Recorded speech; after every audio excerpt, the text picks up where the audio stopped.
আসসালামু আলাইকুম বন্ধুরা, সবাই কেমন আছেন? আশা করি ভালো আছেন। আজকে আপনাদের সঙ্গে খুবই সুন্দর একটা খাস্তা রেসিপি শেয়ার করব। আর এটা ছোট থেকে বড় বাড়ির সবাই পছন্দ করবে। আর এটা আপনারা 3 মাস মতো সংরক্ষণ করে রাখতে পারবেন। তো ভিডিওটি শেষ পর্যন্ত না টেনে দেখে যাবেন, আশা করব আপনাদের অনেক ভালো লাগবে। তো চলুন ভিডিওটি শুরু করা যাক। তো এখানে দেখতেই পাচ্ছেন 3টে ডিম ভেঙে নিয়ে সেটাকে একটু ফেটিয়ে নিলাম। তারপরে এর মধ্যে দিয়ে দিতে হবে গুঁড়ো করে রাখা চিনি। চিনিটা অবশ্যই গুঁড়ো করে নেবেন, তাহলে গুলতে কোনো অসুবিধা হবে না, খুব তাড়াতাড়ি গলে যাবে। তারপরে এর মধ্যে দিয়ে দিতে হবে স্বাদ মতো লবণ। তারপরে সবগুলোকে ভালোভাবে মেশাতে হবে।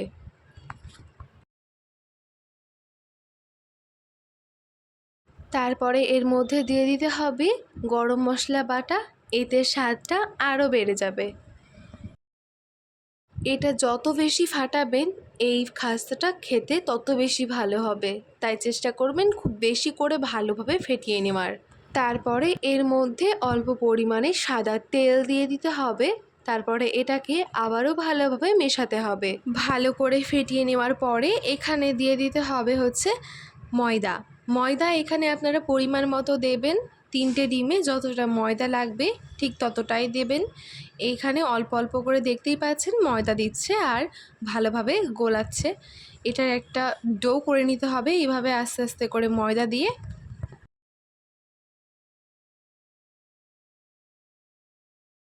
যখন দেখবেন জিনিসটা ডোটা ঠিক এইরকম হয়ে গিয়েছে, এই মুহূর্তে এখানে দিয়ে দিতে হবে কালো জিরে। তারপরে আবারও এই ডোটাকে ভালোভাবে মাখতে হবে এইরকমভাবে। ডোটা কিন্তু একেবারে রুটির মতো যেই ডো হয় হালকা পাতলা এরকম হবে না। এটা রুটির থেকে একটু শক্ত হবে।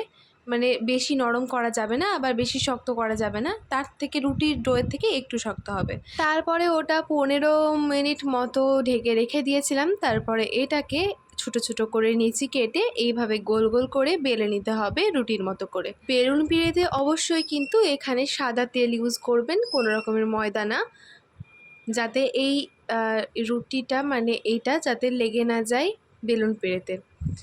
তো এবার যেটা করতে হবে সেটা এই রকম একটা ছোট গ্লাস বা যে কোনো আপনার যে শেপ দিবেন সেই শেপের কোনো একটা জিনিস নিয়ে এইভাবে কেটে নিতে হবে। এখানে আমরা একটা গ্লাস নিয়েছি যাতে গোল গোল একটা শেপ আসে। আপনারা যেমন ইচ্ছা তেমন শেপ করতে পারেন। তো দেখতেই পাচ্ছেন সাইডের যে অংশগুলো সেইগুলো এইভাবে তুলে নিচ্ছে, খুব সহজেই চলে আসবে। এবার এই গোল গোল শেপগুলোকে যেগুলো করে রাখলাম সেইগুলো একটা পাত্রে তুলে রাখতে হবে। তারপরে আবারও একইভাবে করে নিতে হবে। তো এখানে দেখতেই পাচ্ছেন এই গোল গোল শেপগুলো সবগুলোরই করে নিয়েছি। এবার আরও একটা শেপ আপনাদেরকে দেখাচ্ছি, আপনারা আপনাদের মতো শেপ করবেন, কিন্তু আমরা এখানে 2 ধরনের শেপ করেছিলাম। এই যে এইভাবে বেলে নিয়ে তারপরে এই রকম করে একটা ছুরির সাহায্যে এরকমভাবে কেটে নিতে হবে। এতে করে 3 কোণা 3 কোণার শেপ চলে এলো, আর এটাও দেখতে খারাপ লাগে না, ভালোই লাগে। তো এরকমভাবে করতে পারেন আপনাদের ইচ্ছা মতো।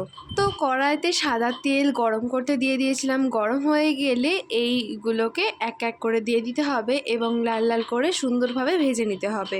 আমি একটা কথা বলতে ভুলে গিয়েছিলাম, এখন বলে দিই। আটার মধ্যে যখন আটার ডোটা করবেন তখন কিন্তু 1 ফোঁটা পরিমাণও জল দেওয়া যাবে না। ডিম দিয়েই কিন্তু পুরো ডোটা করতে হবে। ডিম চিনির যে মিশ্রণটা সেটা দিয়েই করতে হবে, একটুও জল দেওয়া যাবে না। তো যাই হোক, দেখতেই পাচ্ছেন এখন সুন্দরভাবে ভাজা হয়ে গেছে লাল লাল করে। এবার তুলে নিলাম। তারপরে আবারও ওইগুলোকে দিয়ে দিতে হবে, একইভাবে সবগুলোকেই লাল লাল করে ভেজে নিতে হবে। তারপরে যেই 3 কোণা করে শেপ করে যেগুলো করেছিলাম সেইগুলোও দিয়ে দিচ্ছি, একইভাবে সবগুলোকেই ভেজে নিব লাল লাল করে। তো দেখতেই পাচ্ছেন খুব সুন্দরভাবে ভেজে নিয়েছি। তারপরে এটাকে তুলে নিব। তো দেখতেই পাচ্ছেন এখন কিন্তু আমাদের এই খাস্তা করা হয়ে গিয়েছে। এবার আপনারাই বলেন যে এটা দেখতে কেমন হয়েছে। তো যাই হোক, আশা করি আপনাদের ভিডিওটি ভালো লাগবে আর আপনারা এটা একবার হলেও বাড়িতে করে দেখবেন। এটা কিন্তু আপনারা 3 মাস মতো রেখে খেতে পারবেন।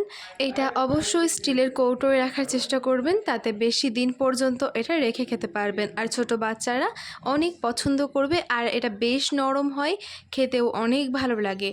তো আপনাদের কেমন লাগলো ভিডিওটি অবশ্যই কমেন্টে জানাতে ভুলবেন না। ভিডিও ভালো লাগলে আমার চ্যানেলটিকে সাবস্ক্রাইব করে পাশে থাকা বেল আইকনে ক্লিক করে অল নোটিফিকেশন অন করে দিবেন। আর যদি ভিডিও ফেসবুক থেকে দেখেন তাহলে অবশ্যই পেজটিকে ফলো করে পাশে থাকবেন। সবাই ভালো থাকবেন, সুস্থ থাকবেন।